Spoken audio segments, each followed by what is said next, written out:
un podcast de Cooperativa. Este es el podcast de Lo que queda del día, una presentación de cooperativapodcast.cl, otra forma de escuchar.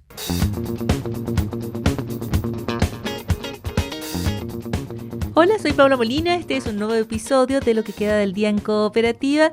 Me acompaña Luis Devia en las grabaciones. ¿Has escuchado hablar de la Operación Tokio? Sabes que hay 14 personas que quedan en prisión preventiva, pero que no es uno, sino dos personas que trabajaron en bancos las que han sido también detenidas en este proceso. La investigación que sigue la ruta del dinero ha terminado revelando una compleja y extensa red de lavado de activos. Y de ello conversamos con el jefe de la Unidad de Brigada Investigadora de Lavado de Activos de la Policía de Investigaciones de Chile, el subprefecto Luis Navarrete. Estás escuchando el podcast de Lo que queda del día, una presentación de cooperativapodcast.cl. Estamos de vuelta, estamos en Lo que queda del día y recién durante la jornada de ayer domingo se formalizó a los 17 imputados por el lavado de activos en la llamada Operación Tokio, lavado de activos que apuntaba a operaciones del Tren de Aragua en el país. Uno de los hallazgos de la audiencia fue que no existía solo un funcionario bancario involucrado en estas operaciones, sino dos.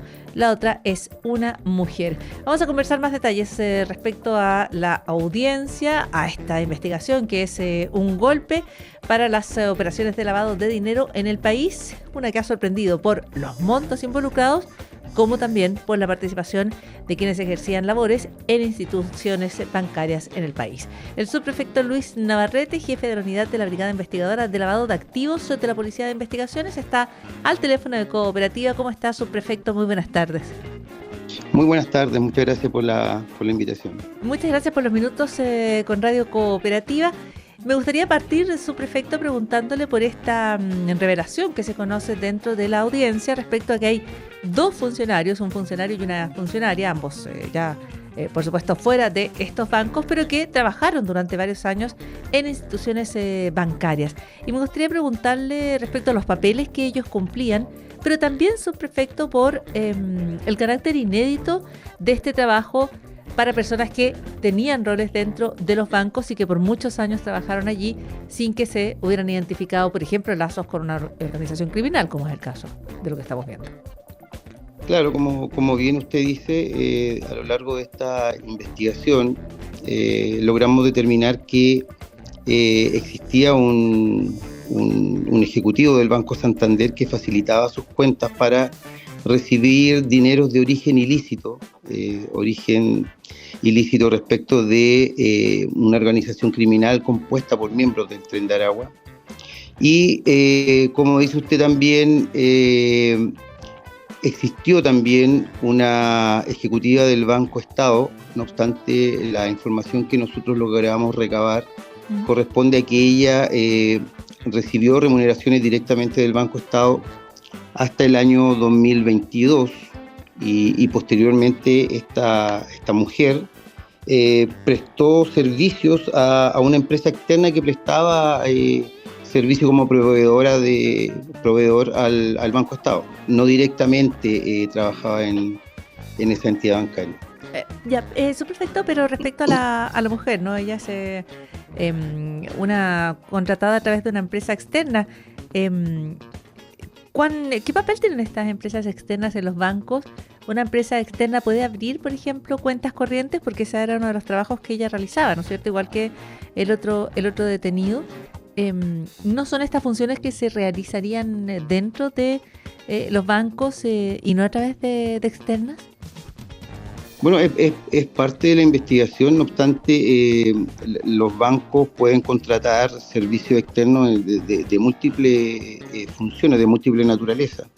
Lo que sí podemos decir y lo que sí nosotros logramos establecer es que ella facilitaba cuentas personales de ella para poder recibir estos dineros de origen ilícito de la organización. No había una vinculación directa o no había una vinculación directa del banco en esta investigación. ¿Y entonces cómo le servía haber trabajado en el banco primero como funcionaria directamente contratada y luego como externa? Pero, como le digo, nosotros lo que nosotros establecimos es que ella facilitaba cuentas personales, al igual que lo hacía este ejecutivo del Banco Santander, y es un poco típico y característico de las organizaciones criminales que logran captar personas con una posición estratégica. En este caso, el ejecutivo del Banco Santander podía asesorar sin necesidad de involucrar al banco, pero podía asesorar de acuerdo a su expertise, en este caso los conocimientos bancarios que tenía, para que la organización criminal realizara diversas maniobras, la finalidad de que sea más difícil la persecución penal de este delito. La trazabilidad de los dineros es dificultada, logran una gran cantidad de maniobras o de procesos financieros donde estratifican la plata y es más difícil lograr vincular el origen ilícito con el destino final de estos montos. Subprefecto, y usted dice estas son más o menos los modus operandi de organizaciones como estas, ¿no es cierto? Correcto. ¿De qué manera están los bancos preparados para lidiar con estas situaciones? ¿O qué vulnerabilidades ustedes han detectado en los sistemas de control que permite que, por ejemplo, hubiera dos personas que, habiendo sido contratadas por los bancos, estuvieran involucradas en esta red que ustedes desbaratan? Bueno, los bancos son entidades que están sujetas a reportar ante la unidad de análisis financiero, ya sea reporte de operaciones en efectivo o reporte de operaciones sospechosas, y de esa manera se establece un control, ya sea de clientes de un determinado banco o también de miembros de esa propia institución, es decir, los mecanismos de control corren por el mismo banco. ¿Pero esos mecanismos son suficientes, en su opinión? En mi opinión, sí. El sistema está hecho para que por lo menos los sujetos obligados reporten a la unidad de análisis financiero. No obstante, cada institución bancaria debe establecer los mecanismos de control para cumplir con esta obligación legal ante la unidad de análisis financiero. La entiendo, subprefecto, pero en este caso, ¿hubo alguna alerta que surgiera de los propios bancos? Las alertas, es el mismo banco el que debería explicar si es que las alertas o los controles que debería haber establecido funcionaron o no. Eso, por lo menos en la investigación, nosotros aún no hemos interiorizado en ello. Pero los bancos, cuando no realizan el control respectivo, cuando las señales de alerta son obviadas, por supuesto que hay sanciones administrativas ante el organismo competente, y en este caso es la unidad de análisis financiero. Subprefecto, solo para aclarar, ¿usted no tiene antecedentes respecto a que hayan surgido alertas desde los bancos? ¿O no surgieron alertas desde los bancos y fueron ustedes quienes llegaron, o a través del trabajo de la Fiscalía conjunto, que sé yo, de las distintas instituciones, los que llegaron a identificar estas dos situaciones, estos dos casos?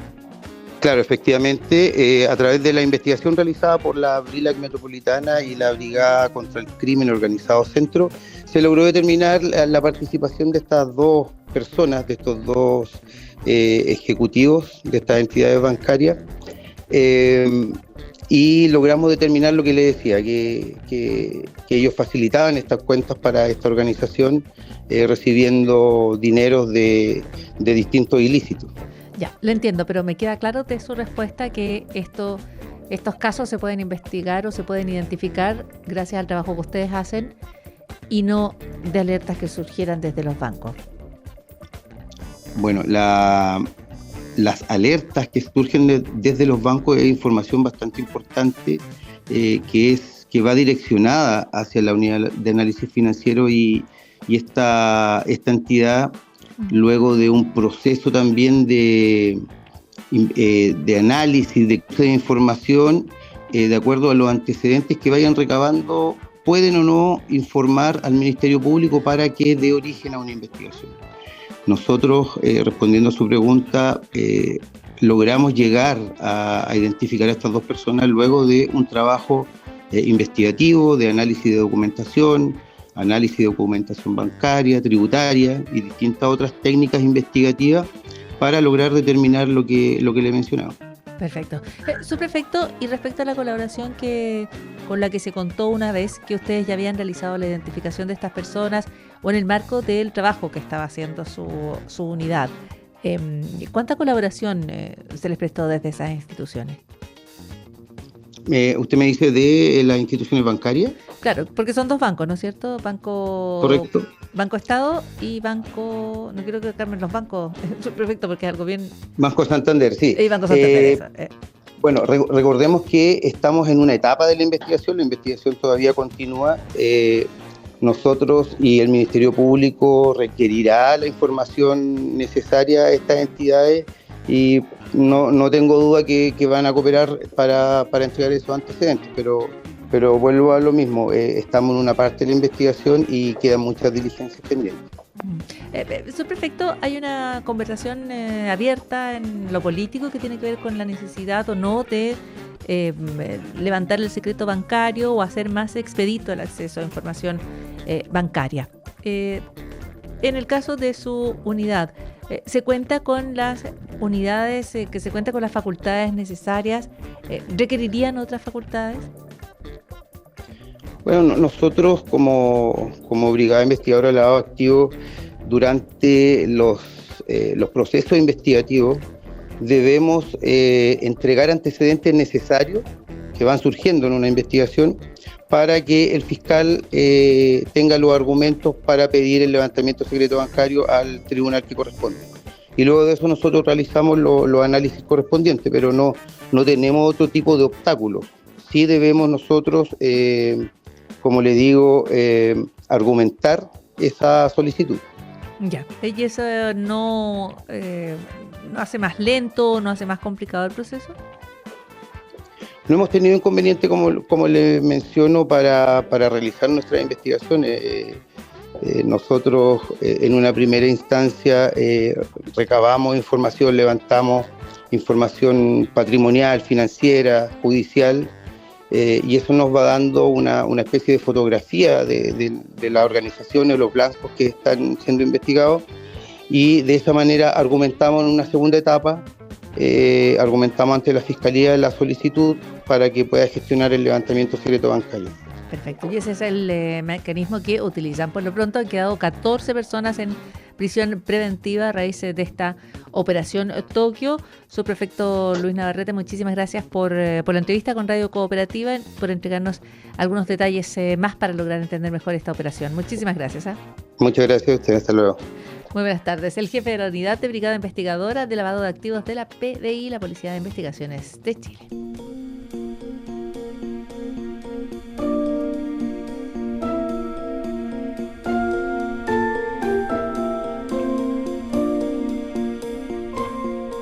¿Y sabías qué? A partir de hoy vas a escuchar hablar de la dieta de los 5 al día. No se trata solo de 5 porciones de frutas y verduras, que es la recomendación habitual, sino de 5 verduras y frutas muy específicas. Arándanos, ciruelas, moras, habas y cerezas. Y todo esto por un estudio que se realizó con 30.000 personas en Estados Unidos y el Reino Unido. En algunas personas se trataba de casos de consumo de 5 frutas y verduras al día, pero aún en ese caso había nutrientes que eran deficientes. Y por lo tanto, la investigación ha llegado a la conclusión que se necesita aumentar el consumo de sustancias que están presentes en estos alimentos, en especial los flavanoles. Los flavanoles son antioxidantes que favorecen la salud cardiovascular, la circulación y la elasticidad de los vasos sanguíneos y reducen la inflamación. Se siguió la dieta de los participantes, se utilizaron distintos biomarcadores para controlar qué comían. El investigador principal ha terminado diciendo que algunos cambios sencillos en la alimentación pueden hacer una gran diferencia. La mayoría de la gente asume que si come frutas y verduras, eso estará ok. Y los investigadores dicen que, por supuesto. Pero además, han planteado que la recomendación de consumir estas 5 frutas y verduras específicas puede hacer las cosas un poco mejor, porque así se aumenta el nivel diario de flavanoles. Así que, ojo, porque la recomendación es a las ciruelas, los arándanos, las moras, el té verde, las habas, las cerezas, pero también la manzana, las fresas, los frijoles pintos o los porotos pintos, y eso además de arándanos azules.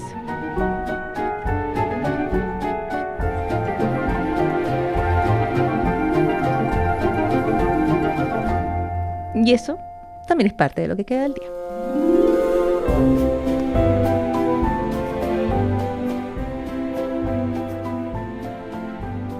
Aquí termina el podcast de Lo que queda del día.